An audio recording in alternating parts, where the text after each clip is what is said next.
All right. Before we get into anything, though, we have a couple reacts. This is from someone I've never watched before, so you know our feelings here is we only ever react to one of their videos because that has clearly shown to have no negative like problems as far as the YouTube algorithm goes. But if you watch all their videos and all that stuff, it could be a problem. So we watch one, and then if they ever reach out to us and are like, hey, you know, totally fine to watch my videos, or I'm able to reach out to them or whatever, then I might watch another one. But this one is three days old, and it's from Captain Katarn, and this was posted in my Discord. I got a funny feeling why, but we'll see. Why every YouTuber's suddenly mad at Star Citizen, and then it's in parentheses, drama sells. You know, my guess is I'm somewhere involved here, which is why it was posted in my Discord. I have no idea, but we will find out. Here, since it's a new channel, let me link it to you guys now. That's the link to the video so you guys can get to the channel. And if you end up liking it, you know, do the thing, hit the like and all that stuff. All right, so let's see what he's got to say. They say in Star Citizen, you either die a backer or live long enough to become a bitter Reddit poster. And this week, we've got plenty of both. Because over the past few weeks, something shifted, and while I held off making a video in the middle of the storm, now feels like the right moment to zoom out. I know I'd probably be a turn it up a little bit if I leaned into the outrage, farmed the drama, and lit some fires, but that's not what this channel's about. I'm here to give you the full picture, not just the loudest part of it. Yes, this is, you know, he's better than the other YouTubers, right? He's much better. Longtime backers, PvP grinders, haulers, miners, the people who actually play this game were pissed off. Not annoyed, not just burned out. And it's not because of a game-breaking bug or some server outage. No, this time it's about something far more dangerous. Trust. Spark? A seemingly minor ship upgrade. Flight blades. Optional components you slot into your ship to tweak its agility or boost its speed at the cost of the other. Balanced. Situational. In my opinion, non-consequential. Virtually invisible to most players. That is the like one of the takes that people keep having about the blades, as if they can't change. It's my favorite take about the blades. It's like they cannot change. Like they can't possibly change the stats to make them better. And of course they're going to. We even know that, I'm pretty sure, Virgil, you said that Yogi already called them like totally placeholder stats. They're obviously intended to give you value or whatever, right? And like value in the game, and if you're able to buy value on the website, it's not necessarily a good thing. But this is a take that everybody seems to have that's on the defense of CIG side for whatever reason. Not saying that's what he's saying. He seems to be so far taking a fairly objective approach, but it's just funny because this has been one of the things people have used against the arguments of why this is bad. It doesn't do anything anyway, let me buy it, right? They all know it's going to change. Please. Not flashy, not game breaking, but here's the kicker. They dropped in the pledge store for cash, and that's when the backdraft hit. People weren't mad about the item. Well, some weren't. They're mad about what it represented. After all this time, the prevailing sentiment was CIG was selling power, monetizing performance, going down a dark path. Was it accurate? No, not really, not at all.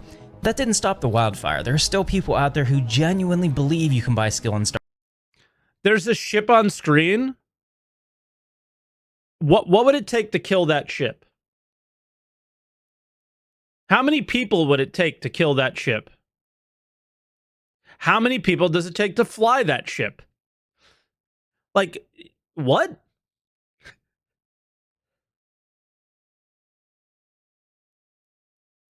One bomber, one fuse until it got nerfed. Yeah, and what did the company do? They nerfed both of those things, I believe, correct? So, once again, what does it take to kill that ship, and what does it take to fly that ship? Star Citizen, like it's some pay-to-win mobile game with spaceship skins. Its store is very close to that.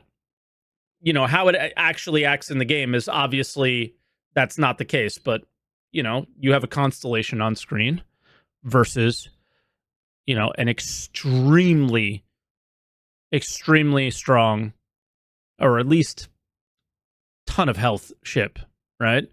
In the Idris that was just on the last scene. Come on. It's just not true. And I think that's where the biggest gasp came from. That primal little twitch behind the eyes, the FOMO, the outrage, the gut-level panic that somebody else might be paying to leapfrog you. It's fear. Like Captain Janeway said, you know as well as I do that fear only exists for one purpose, to be conquered. And to conquer it, you need to scream on Spectrum loudly, it would seem. Look, they already sell ships. That's not new. And yes, ships have different capabilities. Some are built for combat, others for hauling scrap. Some are better at rules than others. That's the ecosystem. But Star Citizen isn't some tab target MMO where you're smashing hotkeys and watching macros play the game for you. It's not Star Wars Galaxies. I love that game, but let's be honest, if you were clever enough, you could automate damn near everything and play it semi-AFK with no danger of dying. Star Citizen? Oh no, you gotta fly yourself. Really fly. You have to know your ship, knowing that your pitch thruster is the strongest, how to utilize that. He's got an Idris. How to rotate into a turn and bring guns on target, how to manage velocity and inertia like it's second nature. The flight blades, they won't do any of that for you. In Star Citizen, you have to aim proficiently, both in ground combat and spaceflight. They've softened the DPS penalties for using an auto gimbal on your ship, but it's still less DPS, and if you want to max your damage, you aim manually. We're talking... Okay, yes. So there's some skill involved into the game, right? But let's go back to a situation where we had the F-7A Mark II available. You can only buy that ship, right? And what dominated both Arena Commander and the PU? A ship that was significantly more powerful than any other ship in its class, by far. Not even close. Is he also in a Firebird right now? That was another example, right? Of just like incredible imbalance and power creep. And like, again, we are completely ignoring what the funding model is, right? And the funding model is the only thing that will give value to the player is creating stronger, more powerful, faster, stealthier, more health, more med beds, more cargo capacity than the last ship, than the ship they already have. Right? So it's not just about the F-7A, it's about every cargo, it's about every mining ship, right? Things like that. Very interesting step with the Golem where it was actually the other way around, and you know, that was nice. That was great. It was almost like they're kind of creating a roster of starters, but then we're forgetting the fact that you know, no one's gonna start with something that small because they already start with something bigger. So yeah, well, some people will obviously, but yeah, it's just because they're like, what this has always been my argument. What happens when the argument always about the pledge store and buying ships and skipping progression and time has always been, well, you know, you don't tell me how to spend my money. I own a business, I have kids, I have dogs, or whatever their excuse is, right? So I don't have time to play the game. So I just want to jump in game and goof around and play. Great, fine. The issue for you, nobody cares about you, right? No one cares what you're doing. If you're sitting out here in the middle of space, goofing around with your Idris, which is what this person is doing on their screen right now. Nobody cares what this guy does. No one. The issue becomes where there is a player who does have skill, who does have time, and does have money, and is competitive and wants to compete in some way, shape, or form. That is like the biggest issue, right? But the other issue is that the Idris does not become an achievement anymore, or it still is, but it is less of an achievement because the Idris that you have there has... It was bought with a credit card, period. It was bought with something outside of the game. It was not earned. It was not earned here at all. And the player that earns it, that will always feel muddied, and it won't be as cool of an experience as it was in an old MMO, which had none of this slop in it, right? And we've talked about this a million times. And yeah, does it matter for you in the end? I'm not sure what that means, but it absolutely matters that achievements in the game that absolutely should be achievements in the game, like a ship like the Idris, be earned exclusively in the game, right? I could care less if you started out with a I don't know, like a slew of different starter ships similar to what we saw with the Golem, but outside of that, does it matter for you how somebody else got it? To me, it does. I can only speak from my opinion. Is one of the joys of MMOs for me growing up was seeing something that somebody else had and knowing what it would take to achieve it and work towards that goal either by myself or with my friends to get that thing. I can't recall what the boss fight was, or even what the actual item was called. But in Ultima Online, this was not that many years ago. Ultima Online had this character class that was like extremely powerful in PvE, but it required you to ride a certain mount, and this mount was the drop rate was low. It was really hard to get. It was not 1988. Okay. It was in like 2012, but sure. It was really hard to get. And I remember slowly building up my character to be able to take that fight, go with my friend, and we go at it together. And when I got that mount, like my character not only felt more powerful, looked cooler, was just genuinely stronger, and my experience was better. That's what that ship is supposed to represent on the screen, right? And because it doesn't, because I know that anybody could just buy it with their credit card, it just doesn't feel as good. It just literally does not feel as good, period. If Blizzard put every in-game item or raid reward on the in-game store with real money, they'd lose a ton of people who never spent a dime overnight. It doesn't affect the people who aren't going to make a purchase. It does affect the people who aren't going to make a purchase. Exactly. Yes. That's the issue that people who do make the purchases don't understand. And again, the blame isn't on the player who bought it. If you have the option, do whatever you want with your money. I'm never going to tell you not to, right? Ever.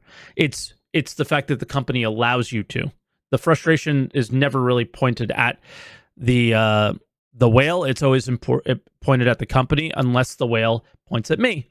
Then we're going to point the finger back at you. But that's it. Talking about min-maxing here with the blades to get one extra non-consequential point of pitch roll and yaw. Again, horrible take, because it's going to change, of course. Not pay to win superpowers. The guy in the Gladius that destroys your ass every time you dogfight him, it's still going to do so even if you have a flight blade. The flight blades are trivial, and once the backlash hit, CIG took a few... The F7A Mark II was not trivial. I will repeat, the F7A Mark II was not trivial. There are plenty of examples. The Firebird was not trivial. There are other examples of this. Days, then changed position and clarified.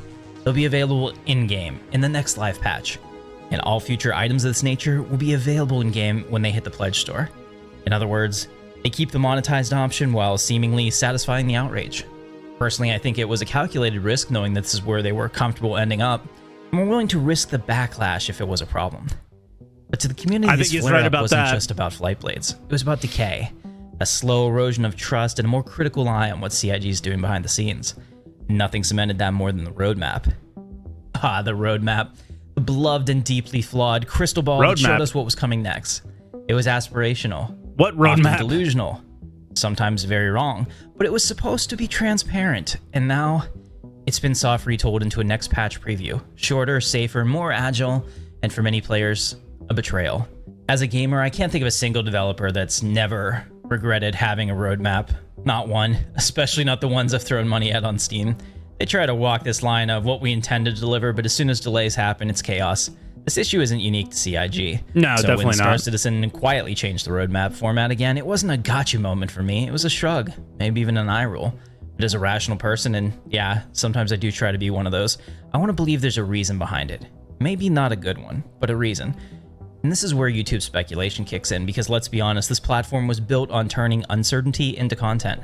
To me, there are two paths. Either they've got a big feature in the works they're holding back, waiting for the Flight Blade's backlash to cool off before they drop it, and try to spin the narrative back to something positive. Or something we were expecting is slipping behind schedule, and they're trying to space out the outrage. Let the community burn through one fire before lighting another and amplifying the negative. All of it points to a major disconnect here. I think he's thinking way too deeply on this. Devs, but, okay. the marketing team, and the community all orbiting the same star, but not really in sync. And while that relationship is under strain, media sees blood in the water. Gaming outlets, the ones that barely covered the game when it's been making real strides in playability in 2025, which I've covered in this video, link below, are quick to pounce the moment a drama headline breaks. Polygon, Kotaku, Wired, hell, even Space.com recently have a hate boner for Star Citizen.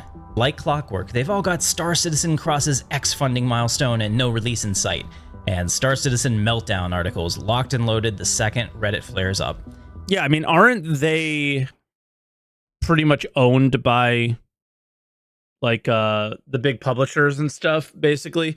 Like, if they don't do positive reviews of games and all that jazz, they don't get the insight or the early releases or whatever. They're also not wrong when they make those comments about Star Citizen at all. And sure, this time that criticism is earned, but let's not kid ourselves. A lot of these publications have an agenda. They wrote Star Citizen off 10 years ago, and now this video feels like when I have to reach word count for an essay. So did you notice that I moved my mouse the moment you wrote that? That's funny. I didn't feel that way, but I was like, let me look at the length of the video. If it's 10 minutes, then you might be right. It's 10 minutes and 2 seconds. Now they're too prideful to admit that it's still breathing, let alone evolving. I don't think that's the case. So when though, a minor controversy like Flight Blades makes headlines, they seize the moment. They don't care about the context. They don't care that CIG responded quickly or that the... Nah, you get ad blocks at 8 minutes, just to be clear. But the whole thing is like making your video 10 minutes long was like a meme 5 years ago. It's not a thing now. She was fixed. They care about clicks. And Star Citizen outrage still prints money. Every article is a dare to get as close to the line as possible to openly calling the game Chris Roberts and CIG scam. Bro, do people read these articles besides people who hate them? Like, let's be honest here. Are we really concerned about what Kotaku says? Does anybody actually listen to that shit? Like, the only people who talk about Kotaku, PC Gamer, all these other companies that make these silly fucking articles are the people who are fans of their games that those companies are making a negative article about, maybe. Right? Like, I've never seen anybody read it not from that standpoint, ever. I've never seen anybody read gaming magazines. Like, it's 2025. Why is this even a topic of conversation? Scam artists without risking another escapist legal situation. I can't believe for a second that Squadron 42 will get honest coverage it deserves on release.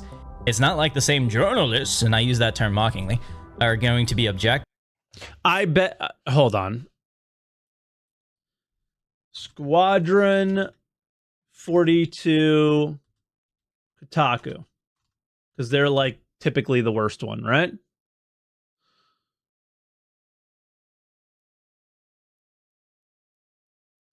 Will it show articles about it?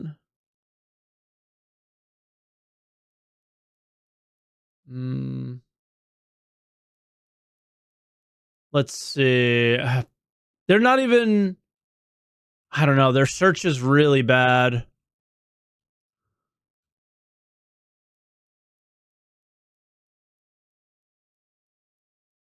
I'm not seeing much out of like 2015 and stuff like that, so it's kind of tough.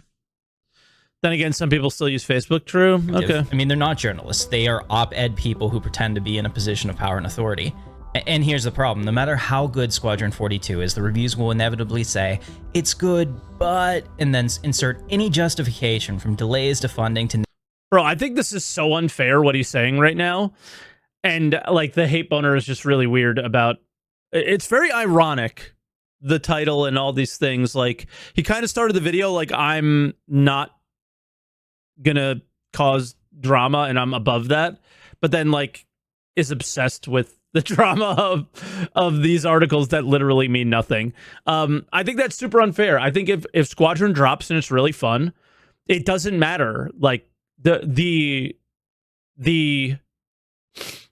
will, if the game is good and the wider gaming community enjoys it, there won't be any buts or anything like that.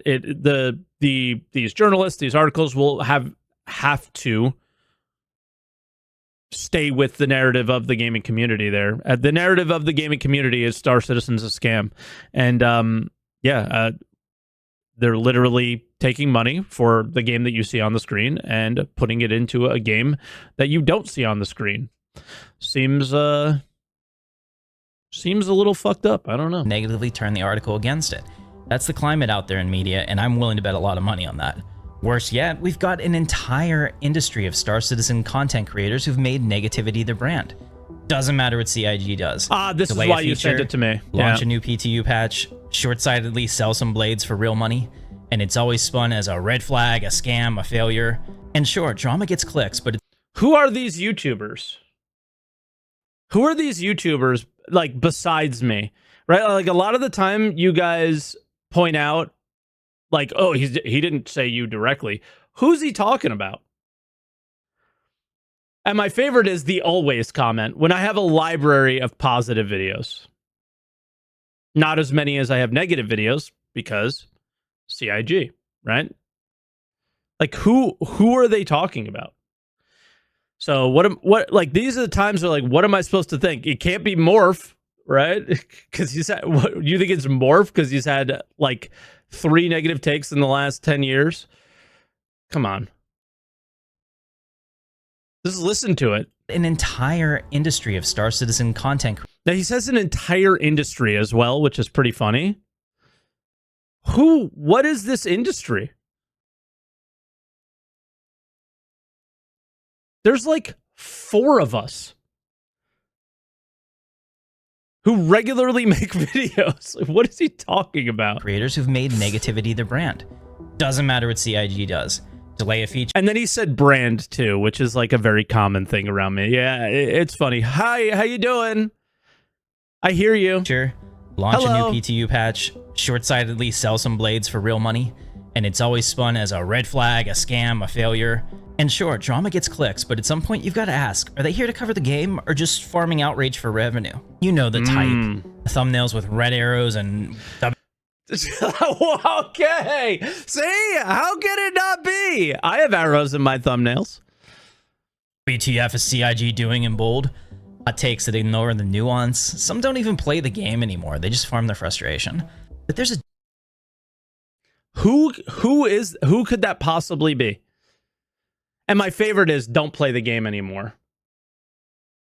Wow, you're doing your research, buddy. Difference between critique and cynicism, between honest analysis and opportunistic outrage.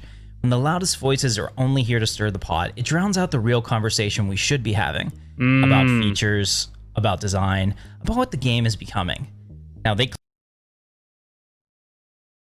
then he can't possibly be talking about me, right? He can't possibly... That is my entire content in a nutshell. Who is he talking about then? Like, what we should be doing is what I do every single day. So who are these mysterious YouTubers then? This is it. Like, honestly, I've never seen any of them. So I claim they want to hold CIG accountable. It sounds noble. Cameral, maybe, yeah. But it's complete bullshit and can be used to justify anything you want. Everyone in the YouTube game seeks the same things: money and influence. The revenue part... Self-report?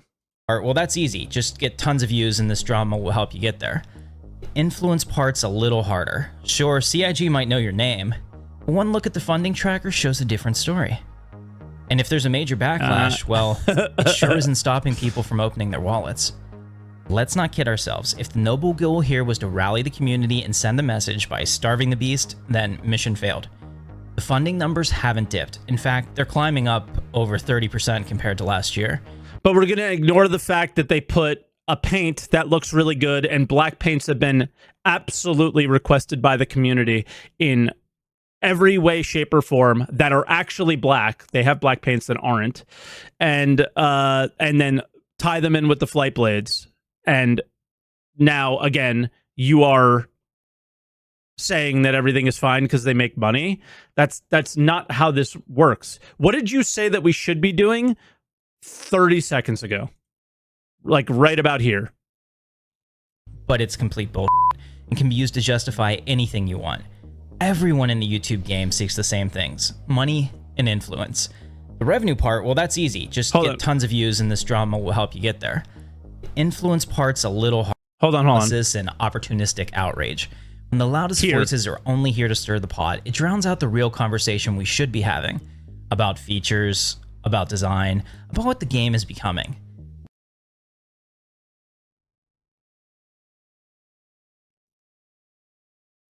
We should be having conversations about features, design, and what the game is becoming. That was the discussion around the flight blades. Flight blades are a feature, not in themselves. Not in themselves. That's literally all I do. He must be talking about, like, I am trying to give him the benefit of the doubt. He must be talking about someone else, or he has watched one video of mine where I was actually upset, right? And he is self-reporting that my upsetness is something that he engages with. But I will repeat once again, my most popular videos have always been the most positive ones. So it's like crazy. Yeah, and I'm getting rich off Star Citizen. Meanwhile, I'm debating whether or not to buy Dune Awakening because I don't want to waste $50, right? It's pretty funny. Those are the conversations that we have every day, and those were the conversations that we were having around flight blades. Flight blades, again, design should be crafted by players, should be upgraded by players, should be part of a player-driven economy. Once you put those on the store, it dies. If you want to put a few items on the store, similar to WoW, EVE Online, and many other games that have like premium things that you can then put in, that have like pretty set in stone in-game value in terms of like their monetary value of the in-game currency, you can put them in the store if you want. Players can sell them to players who want them, and then it doesn't perpetuate this huge problem of everything's purchased on the store. And again, design, we're talking about insurance and loss and risk and reward. The ship you're flying has weapons that are purchased on the store, components that can be purchased on the store, and when you purchase something on the store, you cannot lose it, right? You cannot lose it. And then inflation goes rampant, and then it's up to the game studio to bring that down. It's an interesting thing to watch. EVE Online's really interesting from that standpoint, how they try to address it and all that. Yeah, there's inflation in EVE Online, but it's been definitely handled better than any other game. I highly, if you guys are not interested in the gameplay itself, that's totally fine. But if you're interested in in-game economies at all, it's just very interesting to check that game out from that standpoint. And yeah, we have those kind of discussions all the time here. I can't possibly think he's talking about me, and then at moments it's like he is speaking directly to me. It's very, very interesting. I have no idea what's going on here, but I don't know who this library of YouTubers are, because there's like me and Montoya are the only ones who really cover anything sort of drama, and maybe 10 Pound 42. Can you think of anyone else? I literally cannot think of, and Morph. There's 4 of us. Up over 30% compared to last year. CIG is crushing it in 2025. Oh, crushing it. Funding measure the community's satisfaction level with the game? No. I don't know. No, dude. No, it doesn't. It literally, I mean, it depends on how you define community. I define community very different maybe than he does, because there's 5 million people who have some interest in this game, have some level of backing in the game, whatever the puts that backer number on the tracker. Obviously, there's alt accounts and things like that, right? But let's assume there are 3 to 4 million interested Star Citizen people. There are not 3 to 4 million interested Star Citizen people actively engaging with the game itself and the pledge store at this moment. We know this, okay? We know this through and through, super clear. Board Gamer as well, yeah. But Board Gamer just kind of covers everything, and it's pretty across the board, not very dramatic, right? So I can't see how he would be there. But anyway, where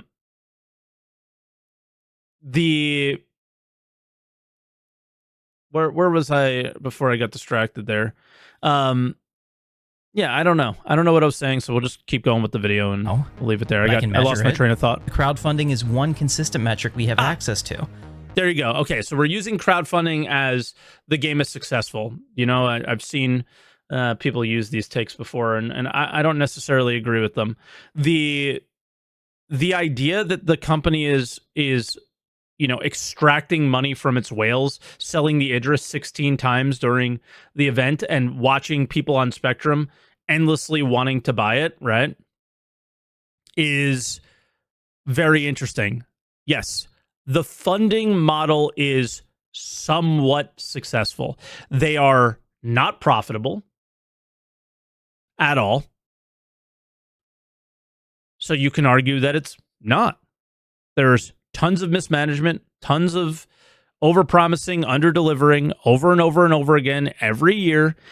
And here's where the real negativity is, or the real problem is I think the community, what I was saying, what my definition of community is incredibly wide in comparison to the people who are either engaging on the pledge store or engaging with the game. It is much bigger than that. But most people are all looking on the side, sitting there waiting for this to become something worth playing. And the more choices they make like this, the less likely those people are going to get involved and actually be backers or participate and allow the company to be more profitable or whatever, however you want to take it. There's a lot of people sitting on the sideline going, oof. I watch you fairly regularly, but don't play the game at all. Yep. That's how I watch a lot of video games. I watch Tarkov content all the time, but I don't play it. Right. And I don't play it because I'm waiting for it to get better or anything. I just engage with it. There's people like that as well. Maybe they just haven't found anything that really excites them and is trying to draw them in. I don't know how things on the pledge store would do that, right? That just isn't a thing. The only people you are going to attract are people like myself who can maybe see the potential in the game and are super interested and find it fun to discuss these things on a regular basis. Like, hey, what do we like in games? Look at this. If it was only like that, it would be so cool. Or collectors. I think we, watched the video from The Whale or whatever a couple videos ago, at least. And the man's clearly a collector. Look at everything behind him, right? He's having a great time with the game. Good for you, man. Good for you. Nobody cares if you're collecting, but do understand that your collections purchased with a credit card have a negative effect on players who want to play the game. You have to recognize that. And we can like differ in opinion, but you can't discredit the feeling, right? Because it's a feeling. It's the way it makes me feel, and I'm not the only one who feels this way, right? When movies like Snow White bomb, it's a sign that people are voting with their wallets. I think it's fair to assume that there's a correlation here. So this is like the most astronomically worst take of all. We're going to go back and we're going to listen to it in its entirety. And this will be very easy to pick apart. But I can measure it. Crowdfunding is one consistent metric we have access to. Crowdfunding is movies good, like Snow White apparently. bomb, it's a sign that people are voting with Snow their White wallets. bombed. I think it's fair to assume that there's a correlation here. think it's fair to assume that there's a correlation here. Okay. Is he about to call content crusaders? So either these content crusaders don't have the sway they think. Don't have the sway they think they do. He can't possibly be talking about me. I've talked many times that I don't have any. So let's just get to the point here. CIG makes lots of money. 800 million over 13 years is not that much money, and they've shown consistently that they are unable to kind of keep the lights on unless they start making more, right? 2, Snow White bombed. People didn't go to the box office for it. Okay. That's what's happening with Star Citizen right now, right? They may be making more than they've ever made, but we're not taking a step back and realizing how much more money Star Citizen would make if they focused on reaching actual gamers and not collectors. There's a lot more of people who just play video games and good video games. I've given this example in numerous videos. I will give it again. There are 5 million backers of Star Citizen. There were 5 million purchases of Valheim in 1 month. In 1 month. There are 5 million in 13 years. They are not coming out to the box office, my dude. They are not. Open your eyes. Actually be objective, right? Star Citizen has endless potential, and everybody is waiting for it to exist. Everyone's waiting for it to mature. And the more choices they make like this, the less possible the game will mature for those types of players. I think Squadron 42 is going to do really, really well because it has none of this. You buy the game. It looks to be incredibly cinematic. It might be really fun. I think that game has every chance to be ultra successful. It all comes down to how buggy it is. Right? We saw the prologue. If they clean up bugs, I see no reason why that game can't be ultra successful. Right? And I think that's what they see as well, which is why they're not focused on Star Citizen. That game will get more backers. I bet you that game will get more purchases than Star Citizen has had in 13 years in the first 3 months. If it is good, right? And easily. Also depends on how they price it, but yeah. They do. Or, more likely, it's a mix of people not caring, and folks are screaming into the void 1 minute and sliding their credit cards into their Mobi-Glass the next. Bro, that is so true, by the way. So, I can't describe how many people made videos or complained about the flight blades, but still bought them because they thought that they should show it to their communities or whatever. I had a back and forth, like, do I need to do this? Do I not? I will remind you, I do not own an F7A Mark II. I do not own an Atlas. I do not own a flight blade. I do not own any of the other upgrades that were put along with the flight blades on the store. I do not own any of those. I do own ships, because what are we going to do?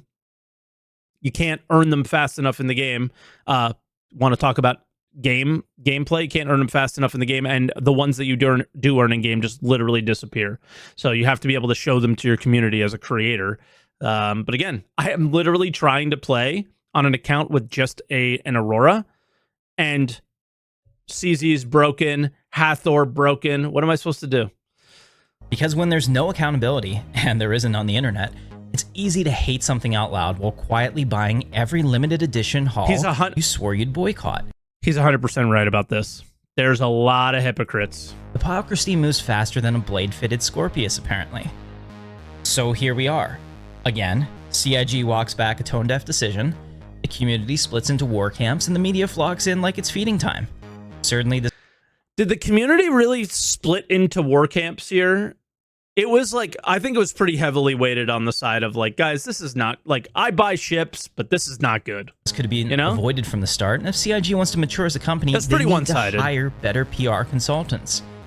No doubt, marketing's awesome at their job at the expense of the reputation of the company.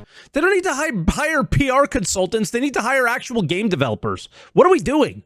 And here's the thing. None of this drama dooms the game. Not even close. Star Citizen's ultimate story will be written by the product itself. The experience in game will always trump the forum wars, and for once, CIG is getting that part right, even if they're flubbing the message elsewhere. The 4.1.1 patch brought more progress and stability than entire years used to. Buddy just zoomed in, and the game chugged to 2 FPS. Buddy just zoomed in, and the game just chugged to 2 FPS, number one. Number two, people are consistently arguing. Now, to be fair, this video was posted 3 days ago. We don't know when it was recorded. 4.1.1 is an absolute shit show disaster at the moment. 4.2, the worm might start working as of yesterday. Consistently. 4.2 is a transformative update with an in-game activity that deserves its own video. When the product works, then Captain Janeway's line, like all fear, you eventually vanish, once again rings true. Man, that was a good episode.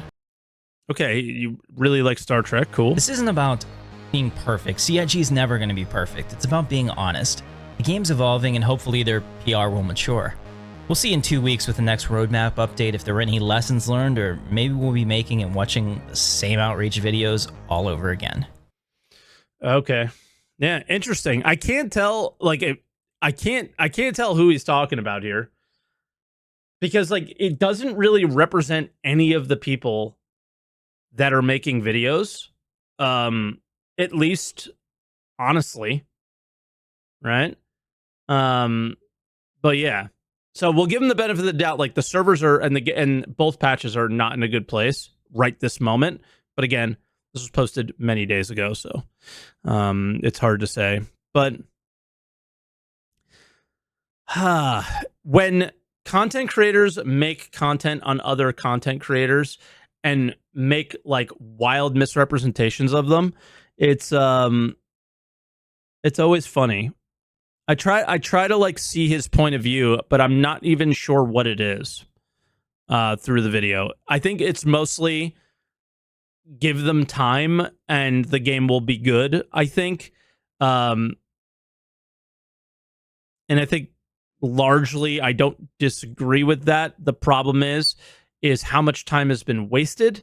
And because there's been so much time wasted, look at the choices they're making that will and already have had negative effects on the game itself, right? F7A Mark II, F8, Firebird, Idris, Polaris, and so on.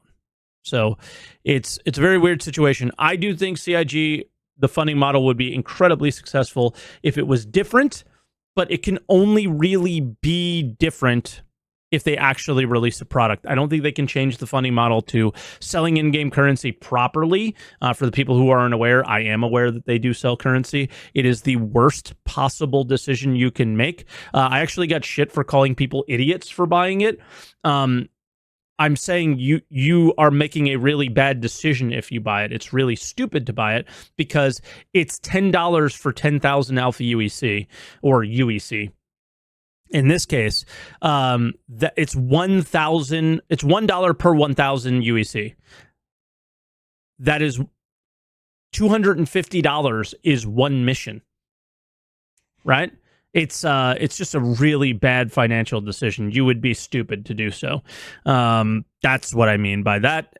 But that kind of, if they leaned into that and did it properly, which they aren't doing right now, they can only do that once the game releases because they have to sell currency that can be used.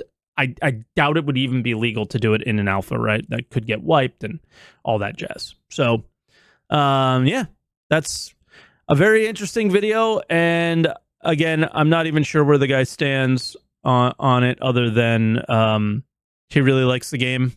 He owns an Idris. YouTubers are bad while doing the exact same thing. And yeah, interesting. I'm a rage bait YouTuber then. Maybe I should make a rage bait thumbnail. with a lot of, I'm going to make a lot of red arrows in my thumbnail, I think.